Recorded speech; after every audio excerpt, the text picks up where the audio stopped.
please adopt these tips, because if you don't, you're gonna seem like a grandma using your Oculus Quest. You can actually request a refund on your Quest. Whoa. Anyways, I've done this multiple times. Don't tell Zuck, by the way. And you can do it too. Just go into the app, go to the settings, and go to purchase history. Pray you didn't play the game for more than 2 hours and click refund. I have done this like 3 times because sometimes I just feel regret spending $30 on these expensive games. Honestly, I'm not trying to spend $30 on a game I'm not gonna enjoy. I'm sorry. If your cat is running around and you don't want to stomp on it, you actually have a very easy solution by double tapping the side of your headset or slamming. You can go into the experimental settings. You can actually find this feature in the settings and you can just, see whatever's going on and go back into it. If you step on your cat, however, that is on you. I don't know if your cat's under insurance. I'm not sure how that works. Just don't step on your cat. Let me show you this quick trick I learned. All right, guys, once you get the controller, you just open up the battery pack. Once you open this, take out this little thing right here. Okay, once you get this, you can wrap this around the controller. Just through here.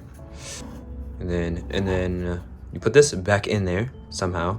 Okay, it's in. Once it's in, get this thing and then somehow find a way to put it in.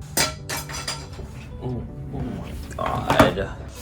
Alright, I finally managed to get it in. You're gonna have to find out how to get it in. I'm sorry. You can also change the tracking frequency on your Oculus Quest, and what this does is just makes your tracking more like, faster and smoother. This is turned on in the settings. There's 60, there's 50 and 60 hertz, and one of them you can pick. I don't know which one you want to pick. Pick one of those though. Another thing you can do is actually replace the face cover and go ahead and replace it with a new one that you bought from Amazon or whatever. You can easily just snap it off, take off the full thing. I haven't done it before, but I can't get this off, dude. I'm scared it's gonna break. Yes, sir. Actually, yes, it came off by accident a couple times, but that's not important. What is important, however, is that sometimes the old face thing can cause irritation, and that's not something you really want.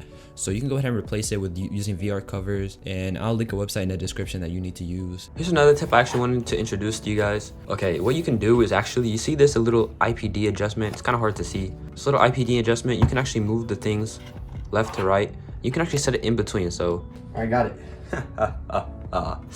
But it's in between the 1 and the 2. Yeah, you can see it. It's in between the 1 and the 2, and you actually set this so it can set your, you can have your perfect ideal IPD adjustment, and it's gonna be worth it.